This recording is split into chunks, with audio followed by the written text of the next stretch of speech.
Who are a few of the worst criminals who just can't help but do crime over and over and over? Let's find out. Starting with number 6, 5 years running. Remember Zahid Khan, that dude we covered before who thought he could escape the law when he fled the UK back in 2018? He had gone on the run after he was accused of running a license plate scam. A license plate scam involves fraudulently transferring the ownership of high-value personalized vehicle plates without the owner's consent. For example, plates with short combinations, single letters, or numbers like 1A or VIP can be particularly sought after and fetch high prices on the black market. Scammers use forged or stolen documents to change the registration details, then sell these personalized plates for large sums of money. They might even use these false plates on stolen cars to evade detection. Zahid was busted running one of these schemes. He was tried, found guilty, and was handed down a 10-year sentence, which it seems like Zahid wasn't exactly happy about. So instead of just sitting still and serving his sentence, Zahid decided to skip town to enjoy the sunshine of Dubai. That's certainly better than twiddling your thumbs for 10 years in a cold British jail, right? Unfortunately for Zahid, he could run, but he couldn't hide. In late 2023, with the help of Interpol, Turkish officials arrested him and sent him back to the UK to face his consequences. Before his journey to Dubai, Zahid had created an extraordinary criminal career for himself as the ringleader of a crew that stole the rights to the high-value personalized plates. Aside from this nasty plate theft business and some occasional car theft, Zahid also had a career in people trafficking. Zahid wasn't the type of dude to just tie himself down to only one criminal enterprise. You know? Hustler gonna hustle. Back in 2015, the police caught him transporting 5 Afghan nationals in a truck carrying a load of tires. So now he's finally back in the UK, and we just hope had enough sun during his trip to Dubai, because he won't be having much of that while he's locked up. It would be ironic if he had to make some license plates though, wouldn't it? Number 5, an inside job. Vera Moran made an extremely good living issuing authentic paperwork for stolen vehicles through a Miami tag agency, but she wasn't going to get away with it forever. The incredible thing is that Vera wasn't even the subject of the police's investigation that eventually got her caught. Her downfall began when police officers found a stolen car GPS was pinging inside a local auto shop. A search warrant was executed and the police found 3 stolen luxury vehicles in the shop, including a 2022 Lamborghini Urus, a 2023 Aston Martin DBS Superleggera, and a 2021 Mercedes-Benz G550. But wait, there's more! The police also found 2 fraudulent VIN plates which told them something even sneakier was going on at the shop. When the owner was questioned, he revealed that he had an insider at a Miami tag agency that authenticated his fraudulent papers and forged fraudulent tax and ownership papers for the vehicles. Vera pulled off scams by manipulating VINs associated with total loss vehicles and transferring them to the stolen cars. That way, they could be sold legally on the market without anyone suspecting a thing. The police explained that car thieves would steal cars from all over the state, change the VINs, then bring the stolen vehicle with fictitious paperwork to Miss Vera over at the agency. Vera would then register the car for use in Florida and get roughly $1,000 in return for her efforts. The money was usually sent to her through Cash App, Venmo, or other such apps. By the time the police caught up with Vera, she had registered about 18 vehicles, which means she had earned around $18,000. The police eventually recovered all 18 cars and found that at least 12 of them had been stolen. All 18 vehicles were also worth a combined value of almost $4 million. In the end, Miss Vera was arrested on 18 counts of title fraud and official misconduct and now has her bail set at $50,000. Too bad the proceeds of her crimes couldn't even cover her bail. Number 4, Theranos 2.0. Ilit Raz was on top of the world when her DEI HR startup, Joonko, had raised $38 million in outside funds, and her position as CEO was stable. Joonko, a company focused on DEI, which stands for Diversity, Equity, and Inclusion, was a tech startup founded with the aim of improving corporate diversity through its AI-powered job recruitment platform. The company, based in New York and Tel Aviv, claimed to connect companies with diverse job candidates by using advanced AI algorithms. And one day, Joonko was on the brink of becoming a huge thing. Then the New York Post revealed that Raz had straight up lied to lure investors and raise funds. It turned out that her startup wasn't as valuable as investors thought, and everything was a sham. Joonko was founded in 2016, and by 2019, the company already claimed that it had worked with big companies such as Adidas, PayPal, Nike, and Intuit. This claim obviously enticed investors who believed that the startup was worth something. Raz claimed that Joonko was working with about 150 other companies, but the number was actually smaller. Like, way smaller. At most, there were maybe dozens of paying customers, and many of those high-profile clients mentioned that their materials were entirely fabricated. When these huge companies, such as Adidas, started distancing themselves from Joonko, the New York Post reported on it, and that reporting led to a shutdown of the company's website. Raz also immediately resigned as CEO, and people started realizing that a lot of the company's numbers were fake. When Joonko wanted to embark on a $25 million investment round with a venture capitalist, the press release had claimed that they worked with many huge companies that they hadn't actually worked with. They also claimed that they had experienced 500% growth in sales in 2 consecutive years, which is insane. But of course, the company couldn't provide details for their claimed earnings, which you would think they would be ready to show. There were also credible allegations that Raz created fake invoices, fake wire transfers, and even fake bank accounts to hide the actual numbers of her company. Some of you may be wondering how the venture capitalists that led their $25 million investment round let all of this happen, since they're supposed to be the business experts with all the money. Well, that venture capitalist was Insight Ventures, and they just happened to have seats on the company's board, meaning they were likely in on it as well. The company's board had been trying to get Raz to build an actual leadership team and hire a chief financial analyst. Of course, Raz ignored them because she knew what she was hiding. In any case, the company and its 50 employees have since closed down, and no one knows if it'll ever resume operations. And it probably won't, since the whole company was founded on lies anyway. At the time of this video, Ilit Raz is facing down some pretty hefty legal consequences, having been charged with securities fraud and wire fraud by the SEC and DOJ. The charges claim that she allegedly defrauded investors out of over $21 million. You would think she would have learned not to do this after what happened with Elizabeth Holmes, right? It sounds like someone's working with a pretty low watt bulb. So for those reasons, we're out. Number 3, the golf thief. Prolific klepto Ivan Yurkiza has finally been arrested for grand theft and a load of other charges. He had been known to the police for at least 10 years, but he suddenly went off the radar in 2013 after he was arrested and charged with theft. Once he was charged, he ran, and the police weren't able to find him. He was gone for so long that the police may have even forgotten about him. Kind of like when you were playing hide and seek with your younger sibling and you happen to forget to keep looking for them, right? But then he appeared in some home security footage. The police were reminded they had been looking for him, and the game was over. Some guy's home security camera caught a random person throwing a bag into their trash can, which is like we've all thrown stuff in other people's trash cans on trash day, right? It's not super weird. But what was weird was that the bag was actually a pretty large backpack. So the homeowner decided to go see what it was. In the bag were a bunch of papers with contact info for the owner of the bag. So the homeowner reached out to them, and surprise, surprise, the bag belonged to a golfer that Ivan had stolen it from that day. The surveillance video allowed the police to track down Ivan through his car's plates. When police caught up to Ivan, he was in possession of a stolen firearm, some money, and an $18,000 Rolex. Additionally, there was evidence linking him to another theft at the same golf course just 1 month before his crime. This had apparently been Ivan's MO. He would sneak around golf courses and steal things, but his stealing days are now over. As of the release of this video, Ivan Urquiza is in police custody. He hasn't been sentenced yet, but he's facing multiple charges, including grand theft, so it's not looking good. Authorities are continuing their investigation and have linked him to similar offenses in multiple states. Number 2, weekend hobbies.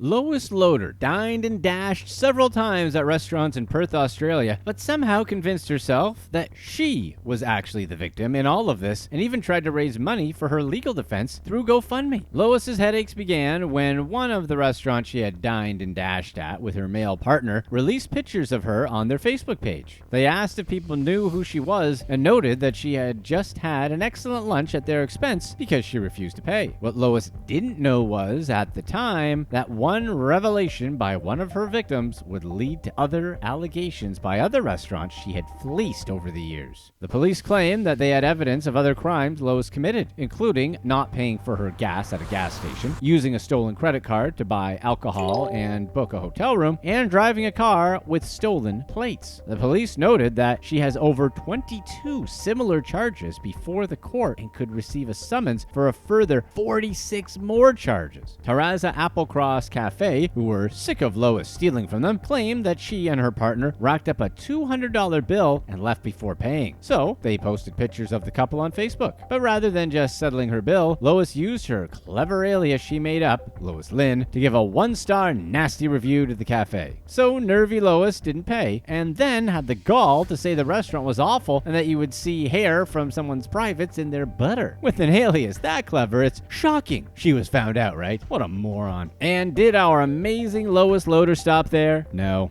she didn't. Another restaurant posted a picture of Lois and her male accomplice also enjoying a meal, complete with a $48 wine they never paid for, and asked the public if they knew them. According to that restaurant, Lois and her partner had racked up a $250 bill, and throughout their stay, they went in and out of the restaurants for cigs. That way, the staff didn't notice when they went out for the last time and took their belongings with them. When another restaurant complained about Lois's dining and dashing habits, she texted them and told them to keep their mouths shut, or she would give them so many bad reviews it would make their head spin. Another restaurant was fleeced to the tune of $250 on 2 different occasions. Yet another restaurant claimed that Lois and her partner had racked up $240 in unpaid bills, and according to the cops, Lois has done the same thing to at least 12 other businesses. When Lois's gig was up, she decided to run one last con by opening a GoFundMe and claiming that she was a victim of a witch hunt. Well, she would be correct if witch hunt meant actually catching worthy criminals and putting them behind bars, or if she was an actual witch and was being hunted. Her plan didn't quite pan out, as people left comments telling her to either pay the debt she owed or face the music. So she decided to face the music, as Lois has pleaded guilty to 8 new charges. It appears Lois will be spending more time dining in jail in the future. The good thing is she won't have to pay, but if she tries to dash, she's going to get in way more trouble. Seriously, what kind of cojones did Lois have to actually start a GoFundMe over this? Is she really so delusional that she thought she could really get people to be on her side? And yeah, it's not the worst crime anyone has committed, but if you have ever worked in a restaurant and had this happen, you know exactly how aggravating it is. Hats off to the restaurants who exposed her. If you're enjoying this video, be sure to stay tuned right here to find out why this millionaire dentist decided to turn to crime. Number 1, her own brother. Annabelle Allen, a mother of 2 who worked as an IT specialist for a Lloyds Bank branch in the UK, conned a bunch of people, including her own family members, into investing in a fake share scheme that gulped roughly £500,000. Her brother was so enraged at her con, because she conned him too, that he even supported efforts to put her behind bars. Obviously, Annabelle clearly had a lot of things going on with her. She professionally described herself as a hard-working, bubbly, enthusiastic, and friendly person who has a thirst for knowledge. But apparently, Annabelle didn't just have a thirst for knowledge. She also had a near insatiable thirst for money. And unfortunately for her, her thirst for knowledge and money got her 4 years in prison. Annabelle began her crimes back in 2017 when she started struggling with a lot of debt. Around that period, she was working as part of the IT staff of a bank and convinced her friends and family to invest in a fake share scheme. A share scheme is a plan allowing investment in company shares, usually organized by a particular company, to allow employees to buy shares directly from that company, often with some added benefits such as discounted prices. We know it has the word scheme in it, which raises antennas, but it's basically just stock options and not inherently bad. However, a fake share scheme tricks people into paying money for non-existent shares. Annabelle didn't just lie to everyone about shares that didn't exist either. She actually forged letters from the police and solicitors to prove that her share scheme actually existed. One of the victims was so convinced that she gave Annabelle her entire life savings, and when she was confronted about it, Annabelle only had crocodile tears to offer her. When the bank discovered her crimes, she was promptly dismissed and fired. Then they reimbursed some of her clients. The key word being some, right? Well, at least it's something. Anyway, Annabelle paid out around £300,000 back to her investors, Ponzi style, but still ultimately fleeced everyone out of about £160,000. After leaving the bank, Annabelle was still up to her old tricks. She used her position at a car sales company to defraud 3 more unsuspecting customers of nearly £40,000. She also helped her brother rack up over £16,000 in debt by taking out some loans in his name without his knowledge. According to her lawyer, Annabelle was just doing all of this fraud to pay off her debts she started acquiring at 18. With her own brother having supported the prosecution, Annabelle earned herself 4 years in prison. Sounds like Annabelle went from being a con artist to just being a con. Boom! What are some of the weirdest crimes people do? Let's get right to it with number 5, the decaying practice. James Tolliver Craig, a dentist from Aurora, Colorado, allegedly went after his 43-year-old wife, Angela James, by poisoning her. James took his wife to the hospital as she was complaining of dizziness and severe headaches. When they got to the hospital, her condition quickly deteriorated, and doctors moved her to the ICU and placed her on a ventilator. Not long after, Angela's medical team couldn't find any brain activity, and she was taken off life support. They were suspicious of her rapid deterioration and reported the incident to the police. An investigation into James's online searches gave a much clearer picture of what exactly had happened to his wife. He'd searched for places to buy oleander, a poisonous plant, looked up how much pure arsenic is necessary to be fatal for a human, and searched to see if arsenic would be detectable in an autopsy. It wasn't the first time James attempted to poison his wife.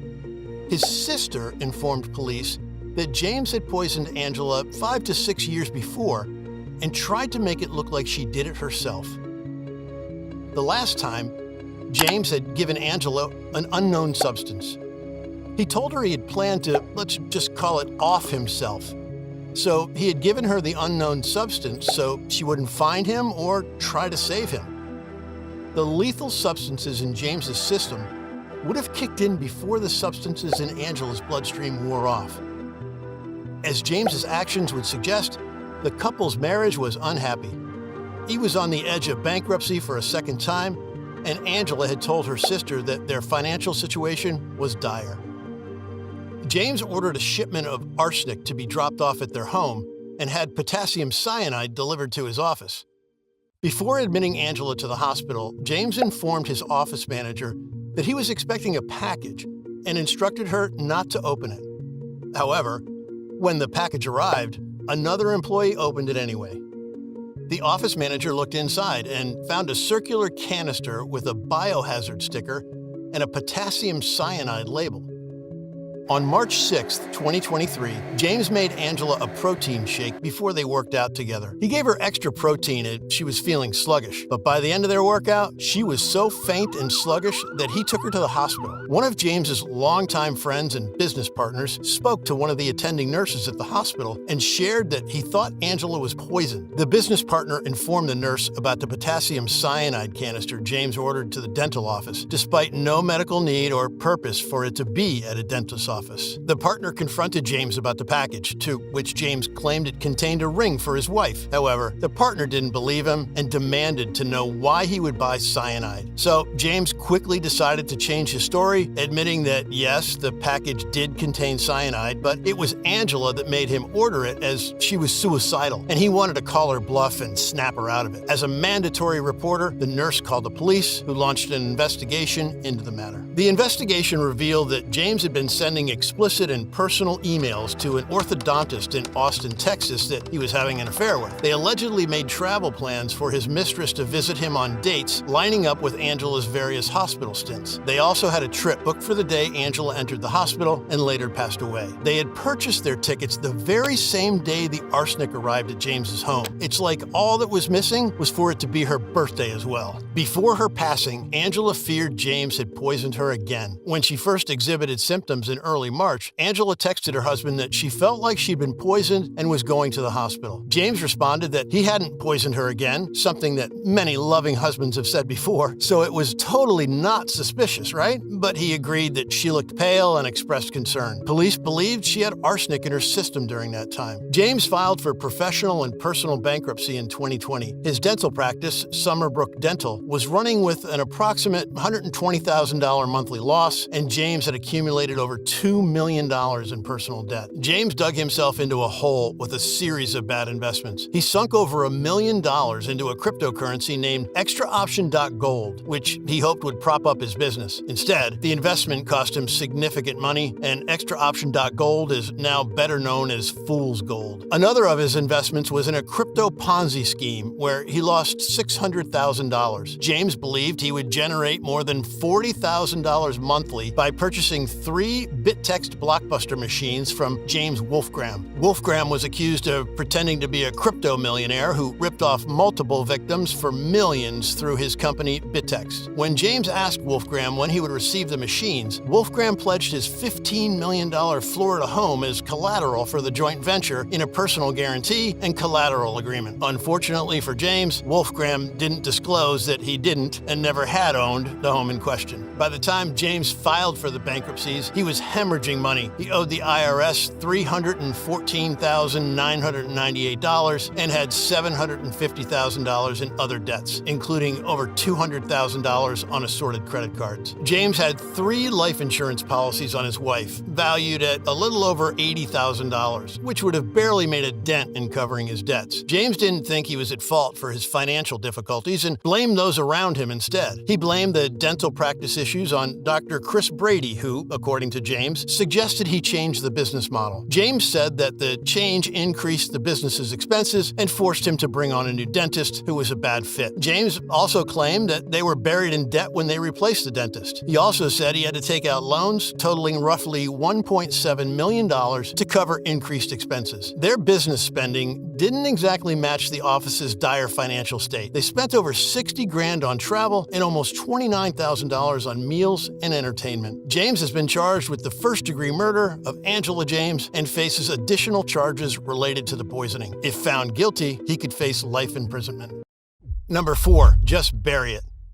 The former owner of a $15 million estate in California, Johnny Baktoon Liu, had an extensive criminal history that dated back to 1965, with charges that included insurance fraud. In 1999, Liu hired people to sink his $1.2 million yacht to cash in on the insurance money. Liu instructed them to drive the 56-foot craft named Corwell past the Golden Gate Bridge and into international waters, where they would sink it to the bottom. Unfortunately for Liu, the men he hired were undercover police officers in a sting operation. They hid the yacht, but told Liu they had sunk it. He paid them $30,000 in cash and $20,000 in gold watches and reported the luxury boat stolen to American Yachts Limited. The incident was certainly not Liu's first interaction with law enforcement. In 1965, a jury found him guilty of shooting Karen Gervaisi, a 21-year-old woman, in his Los Angeles County apartment. He tried to convince the court that Gervaisi accidentally did it to herself, but nobody believed him. In 1968, the California Supreme Court reversed the conviction, citing hearsay evidence that shouldn't have been allowed in the trial. While Liu got to walk free, he didn't stay out of trouble for long. In 1977, he was back in court again for going after another person, this time a guy, and the jury found him guilty on 2 counts, and he spent 3 years in prison. Liu passed away in 2015 after suffering from lung cancer. Years after his passing in October 2022, police discovered a buried Mercedes-Benz on his former Atherton estate, where he lived with his family in the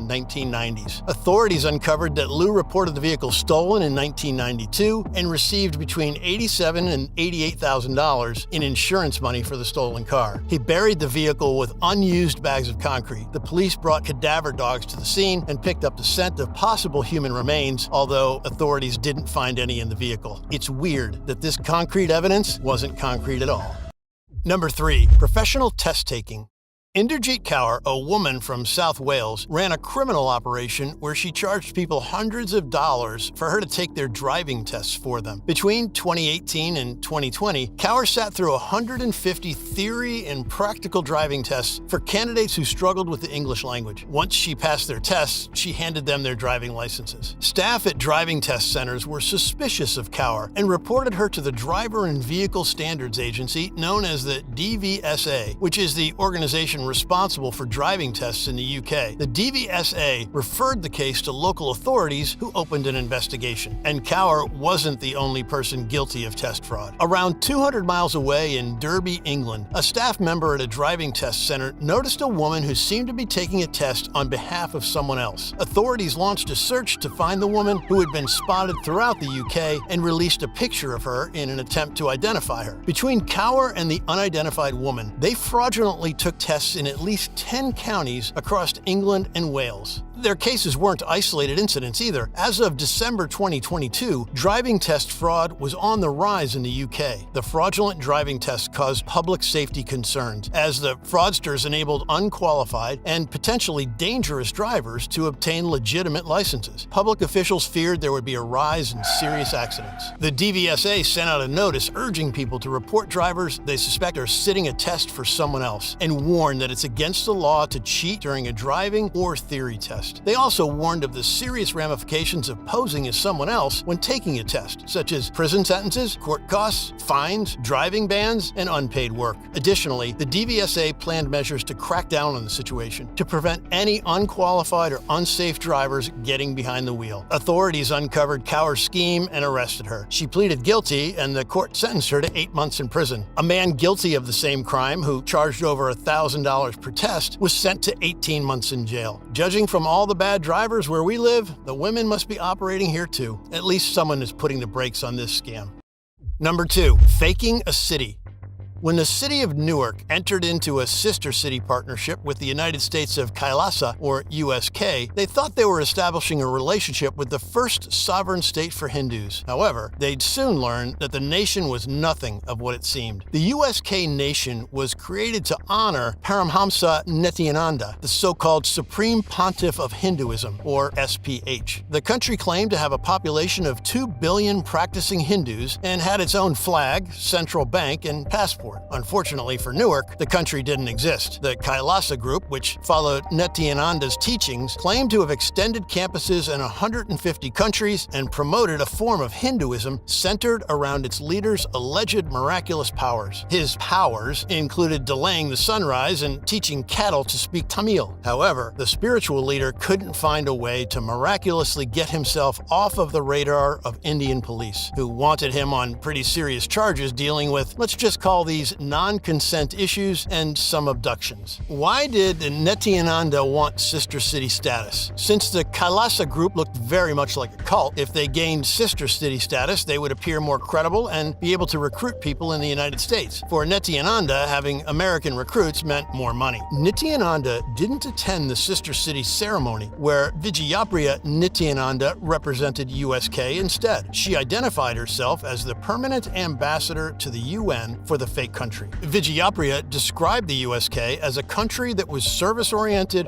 borderless, and established on the principle of oneness. Apparently, Vijayapriya also didn't know the difference between a country and a philosophy. Vijayapriya had a large tattoo of Nityananda's face on her bicep, which she had done in 2016 after participating in a program with Nityananda with thousands of other attendees. She claimed he made such a profound impact on her life that she wanted the tattoo as a daily reminder center of his teachings. Many other followers used tattoos to express their spiritual affection for Nityananda, either of his face or of his mystical third eye, which he claimed could heal the blind. With such a devout following, it's no surprise that Newark wasn't the only place to fall for the idea that USK was a real place. 30 cities signed some sort of acknowledgement of the USK, including Pomona, California, Richmond, Virginia, and Delaware, Ohio. The USK scammed local, state, and national governments into entering sister city programs and other unofficial proclamations for almost 20 years. Even Canadian Prime Minister Justin Trudeau sent a letter of support to USK for its Hindu Heritage Month celebration, and California Representative Norma Torres sent a certificate of special recognition. Kailas's representatives went to Geneva to meet with the United Nations, where they described their nation as the first sovereign state for Hindus. No wonder they were proud and passionate about their nation when they believed their ruler was so powerful. On top of preaching that he could delay the sunrise, teach cattle to speak Tamil, and heal the blind, he also claimed to have ESP and X-ray vision, like a Hindu Superman. 6 days after Newark signed the sister agreement, the city learned that the USK wasn't a real country or city and dissolved the partnership. Today, Nityananda is a fugitive from justice. While hiding from Indian law enforcement, he still preaches online as his followers build out a network of nonprofits within the U.S. Number 1. Pras Michel Super Spy?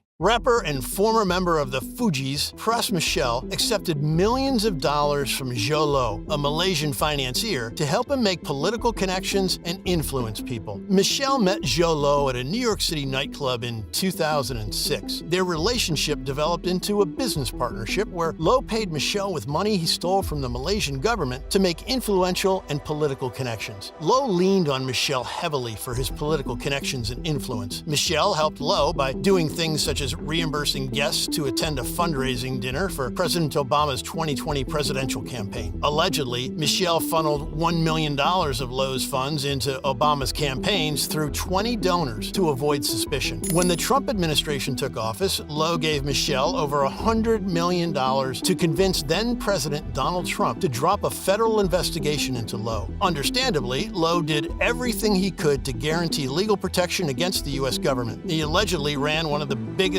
financial scams in history, which involved turning the Malaysian government's slush budget into his bank account. Lo allegedly stole billions of dollars from 1MDB, the Malaysian government's investment fund. He used the money to buy luxury real estate, yachts, private jets, artwork, and his lavish, celebrity-filled lifestyle. Lo even funded the Leonardo DiCaprio and Martin Scorsese box office hit The Wolf of Wall Street. Michel accepted between $8 million and $40 million for his role. Lo sent Michel on missions, such as to convince the U.S. government to hand over Chinese billionaire Miles Guo to Chinese authorities. Guo resided in the U.S. and was an ally of Steve Bannon. Guo and Bannon developed a close relationship and worked together to expose corruption in the Chinese government. Bannon publicly praised Guo, and Guo appeared on GTV, Bannon's media platform. They discussed China-related issues, and Guo was a vocal critic of the Chinese Communist Party and accused the government of corruption and a blatant disregard of human rights. Bannon and Guo collaborated on several initiatives, such as launching a media company to challenge the Chinese Communist Party and a documentary exposing the government's handling of the COVID-19 outbreak in Wuhan. As a favor to Chinese leaders, Lo wanted to hand Guo over to Beijing as a form of protection against the U.S. government, as U.S. prosecutors were investigating Lo's business dealings. Allegedly, Lo helped fund the Leonardo DiCaprio Foundation and allegedly used stolen funds to buy artwork auctioned off at a charity event for the foundation. DiCaprio returned the artwork to the U.S. government as part of a settlement to resolve claims that stolen money was used to purchase the artwork. When DiCaprio learned of Michel's involvement in the scheme, he contacted the Justice Department and worked with investigators to determine if his foundation received gifts or charitable donations directly or indirectly related to Lo and his associates. Despite the accusations, Michel denied ever acting as an agent for China and claimed he thought he was helping the U.S. His defense attorneys argued that he had followed the advice of his attorneys and acted in the U.S. government's interest. Additionally, Michel's lawyers stated that Michel was unaware of the extent of Lo's scheme and believed the money Lo gave him was intended for legitimate projects. Lo is on the run, having been charged with money laundering and other financial crimes by U.S. and Malaysian authorities. The U.S. government has seized assets he bought with stolen money, such as a $250 million yacht and a $30 million